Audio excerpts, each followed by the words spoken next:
Speaker साहब के खिलाफ अविश्वास के प्रस्ताव पर बोल रहा हूं तो मैं माओवाद इस देश में समाप्त हो रहा है इस पर लेक्चर नहीं दे सकता।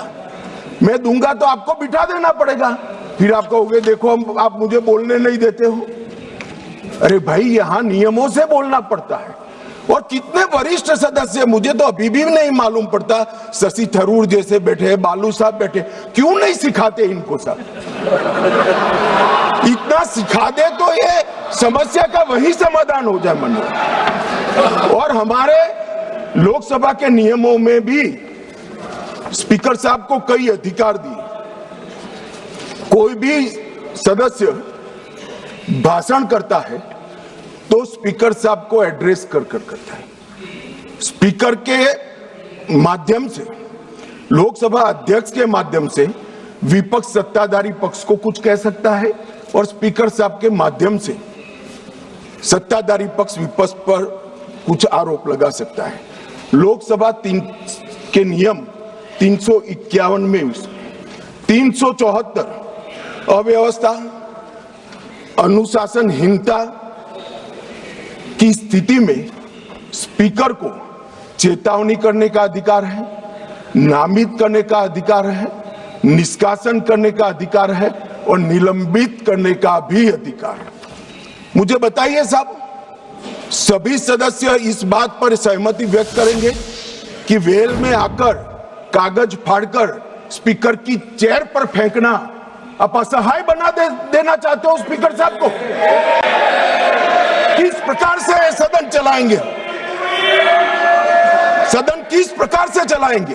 टेबल पर नाचते हैं। मैं समझ रहा हूं साहब, किसी के एडवाइजर एक्टिविस्ट हो सकते हैं, किसी के एडवाइजर आंदोलनकारी हो सकते हैं, मगर आंदोलन और एक्टिविस्ट को सदन में सदन के नियमों के अनुसार ही चलना पड़ेगा, क्योंकि यहां पर नियम बनाए गए।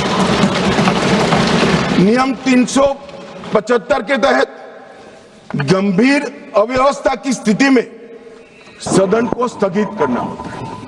मान्यवर, आप किसी को बोलने ही नहीं दोगे। कितने भी बड़े महत्वपूर्ण मुद्दे हो, खड़े होकर आप विरोध करते रहोगे और प्रधानमंत्री जी की चेयर तक सारे महिला सांसद एकत्रित होकर आ जाएंगे। ये मैं नहीं मानता किसी भी प्रकार से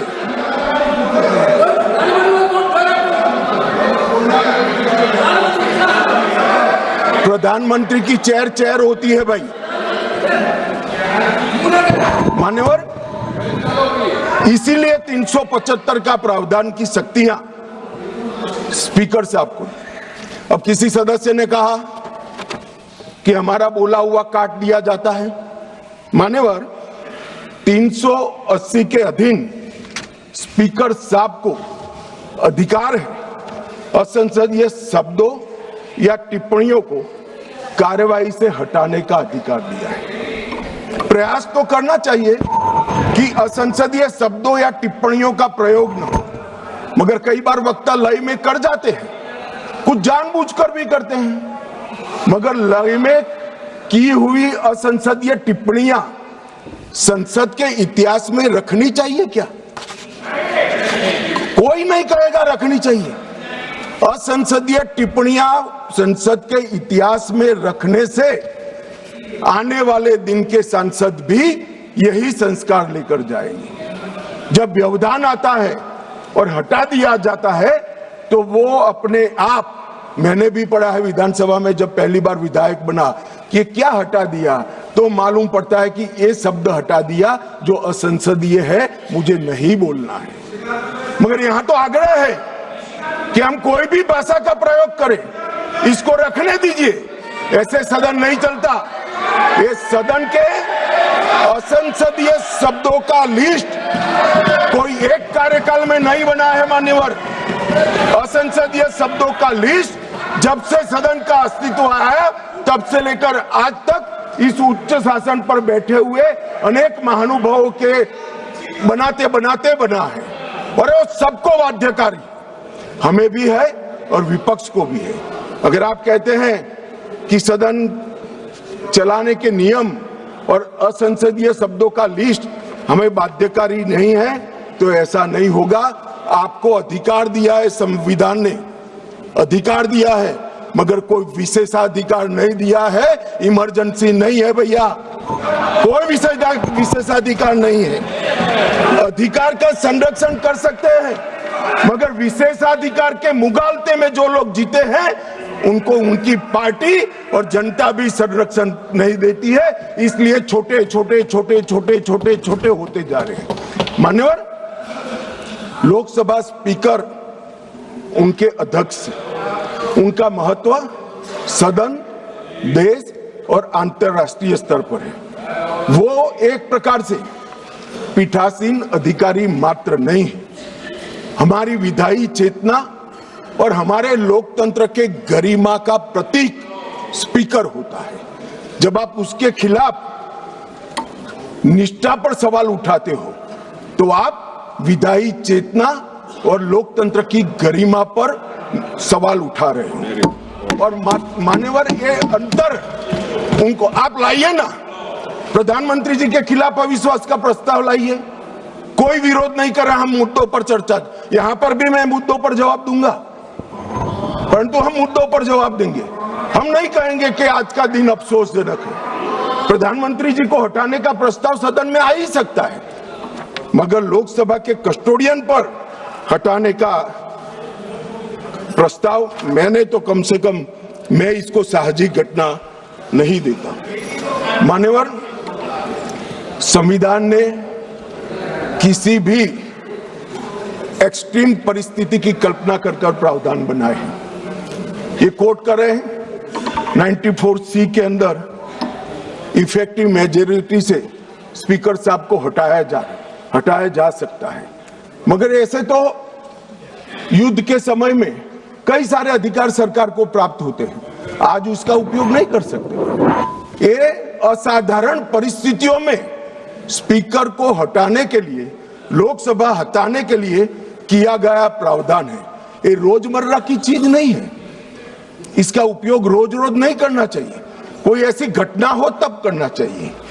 मान्यवर, अनुच्छेद 96 के तहत अध्यक्ष को हटाने का प्रस्ताव जब विचाराधीन हो तब संबंधित पीठासीन अधिकारियों अध्यक्ष की सदन की अध्यक्षता नहीं करेंगे।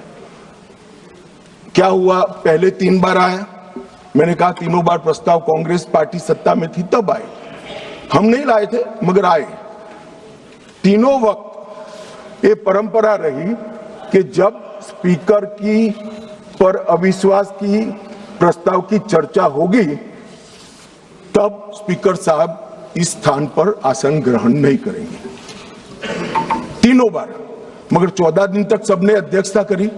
एकमात्र स्पीकर श्री ओम बिरला है जिन्होंने मॉरल ग्राउंड पर, जब से उन्होंने इसको नामित किया तब से नहीं,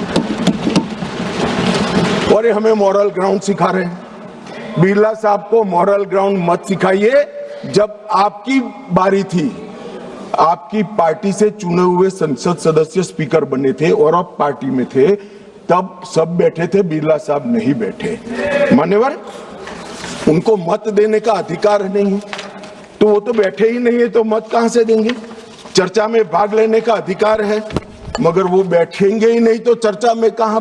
अब इससे उच्च मॉरल ग्राउंड कोई हो नहीं सकता। मान्यवर, इसकी प्रशंसा करने की जगह इसकी निंदा करें। मान्यवर, 94C के तहत अध्यक्ष को केवल असाधारण और गंभीर परिस्थितियों में हटाया जा सकता है, और वहां पर रूटीन प्रोसीजर नहीं रखी।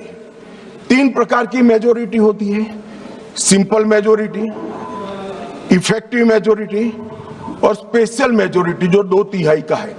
सभी पद के लिए हमारे संविधान ने अलग अलग प्रावधान किए हैं। प्रधानमंत्री जी को हटाना है तो सादा बहुमत चाहिए, मगर स्पीकर को हटाना है तो इफेक्टिव मेजोरिटी चाहिए। ये एक प्रकार से ये स्पीकर संविधान में लिखा है भाई, पढ़ लीजिए मान्यवर, ये एक प्रकार से संरक्षण दिया गया। जैसे न्यायपालिका के, आप बैठ जाइए दादा, बैठ जाइए। मान्यवर, ये पद की गरिमा और निष्पक्षता बनाए रखने के लिए एक कार्यकाल तक की इनको एक प्रकार से सुरक्षा देने का काम हुआ है। मान्यवर, मैं अविश्वास प्रस्ताव के जो रखा गया है उस पर भी बात करना चाहता हूं।